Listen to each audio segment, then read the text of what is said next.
Voici une chanson qui parle du retour de Jésus-Christ, de la fin du monde, avec une attention particulière sur le signe annonciateur.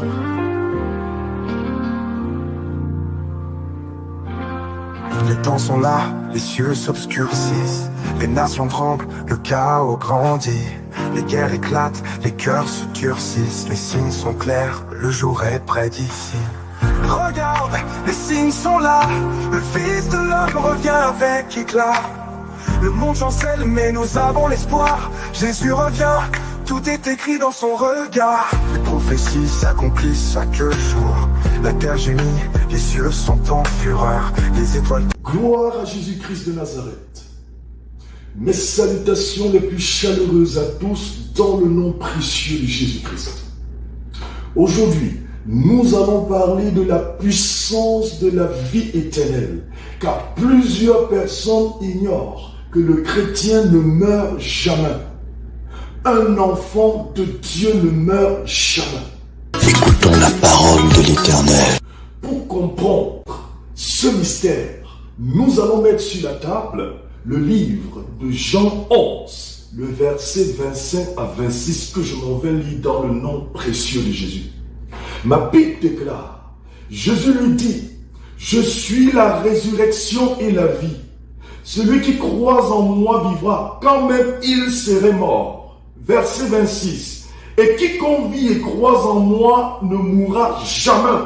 Crois-tu cela? C'est Jésus qui déclare dans sa parole qu'un chrétien ne meurt jamais. Celui qui croit en Jésus-Christ ne meurt jamais. Écoutons la parole de l'Éternel. Ce qui nous invite à saisir que nous avons tout à gagner si nous sommes du côté de Jésus et de l'autre côté, tout à perdre si nous nous écartons de Jésus. Ma Bible déclare dans 1 Jean 5, verset 12 ceci. Celui qui a le Fils a la vie. Celui qui n'a pas le Fils de Dieu n'a pas la vie.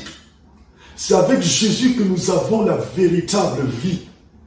Ne laissons pas le péché nous éloigner de la véritable vie. Ne laissons pas l'orgueil nous empêcher de nous approcher de la véritable vie. Ne laissons pas la jalousie, ne laissons pas la proposition de Satan nous écarter de la véritable vie qui vient de Jésus. Écoutons la parole de l'Éternel. Ce qui nous permet de comprendre qu'il y a deux notions en ce qui concerne la vie. La première notion est celle de la vie superficielle. Une vie superficielle, c'est une vie sans Jésus. Le plus souvent, plusieurs qui n'ont pas Jésus pensent vivre. Pourtant, ils ne vivent pas. Pourtant, ils sont morts. Là, c'est la première notion. Écoutons la parole de l'Éternel. La deuxième notion concerne celle qui nous conduit vers la véritable vie qui vient de Jésus-Christ de Nazareth. Car nous avons vu dans ce texte que seul Jésus-Christ nous permet d'expérimenter la véritable vie. C'est la raison pour laquelle Jean 10, verset 10 déclare ceci. Le voleur ne vient que pour dérober, égorger et détruire. Moi, je suis venu afin que les brebis aient la vie et qu'elles soient dans l'abondance. Jésus-Christ de Nazareth est venu donner la vie et la vie en abondance. Il est donc question pour nous de saisir la véritable parole qui conduit à la vie éternelle, qui est de confesser Jésus-Christ de Nazareth comme Seigneur et Sauveur. Ma Bible déclare, écoutons la parole de l'Éternel. Dans Romains 10, le verset 9 à 11, qui déclare ceci. Si tu confesses de ta bouche le Seigneur Jésus, et si tu crois dans ton cœur que Dieu l'a ressuscité des morts, tu seras sauvé. Car c'est en croyant du cœur qu'on parvient à la justice, et c'est en confessant de la bouche qu'on parvient au salut, selon ce que dit l'Écriture. Quiconque croit en lui ne sera point confus. Si tu crois en Jésus-Christ, la confusion ne sera jamais ton lot au nom puissant de Jésus. Écoutons la parole de l'Éternel. Nous nous rendons compte que la confusion est du côté de ceux qui sont loin de Jésus-Christ. Accroche-toi à Jésus pour expérimenter la véritable vie au nom de Jésus-Christ. Écoutons la parole de l'Éternel. ceux qui ne sont pas encore enfants de Dieu, le Seigneur te donne le privilège aujourd'hui de l'expérimenter comme Seigneur et Sauveur. Ma Bible déclare que Dieu n'est pas venu sauver les justes, mais il est venu sauver les pécheurs, les injustes.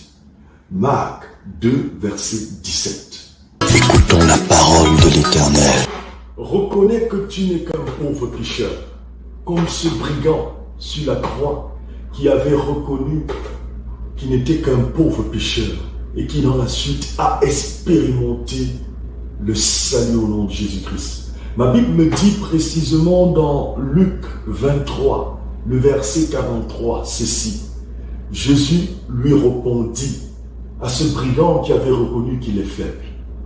Jésus lui répondit, je te le dis en vérité, aujourd'hui tu seras avec moi dans le paradis. Pour davantage confirmer qu'avec Jésus-Christ, on ne meurt jamais. Il s'agit de confesser tes péchés et de l'accepter en confessant qu'il est ton Seigneur et ton Sauveur. Et la suite, c'est la vie en abondance.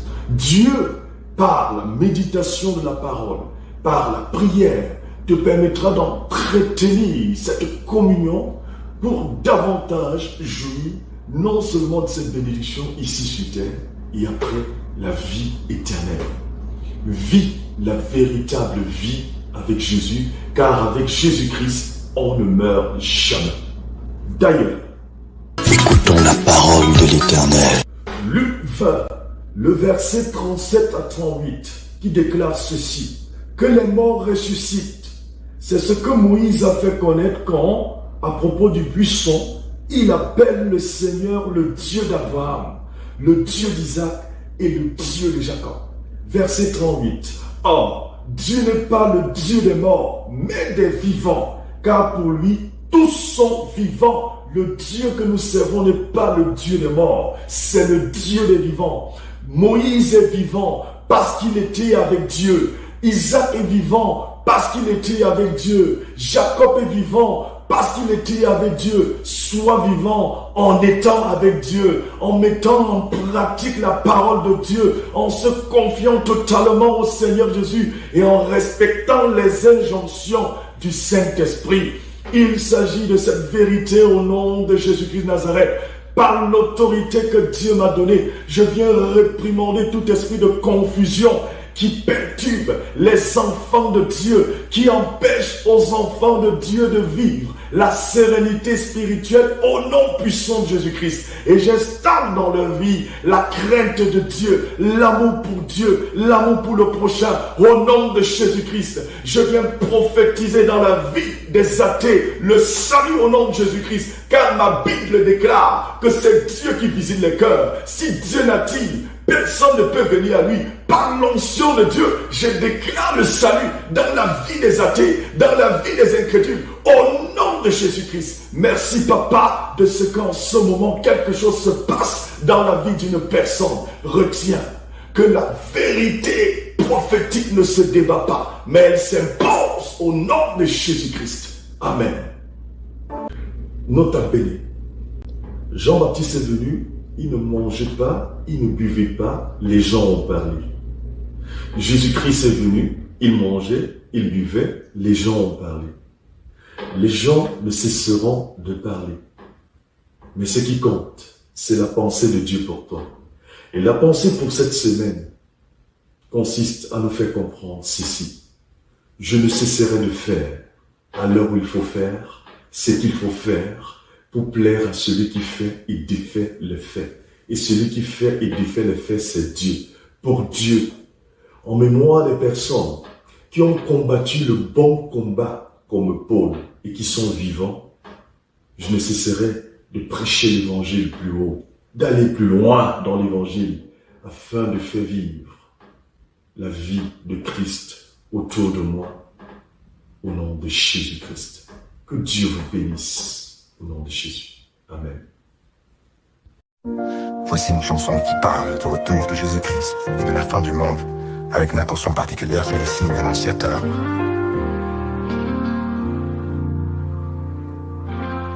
Les temps sont là, les cieux s'obscurcissent, les nations tremblent, le chaos grandit. Les guerres éclatent, les cœurs se durcissent, les signes sont clairs, le jour est près d'ici. Regarde, les signes sont là, le Fils de l'homme revient avec éclat. Le monde chancelle mais nous avons l'espoir, Jésus revient, tout est écrit dans son regard. Les prophéties s'accomplissent chaque jour, la terre gémit, les cieux sont en fureur, les étoiles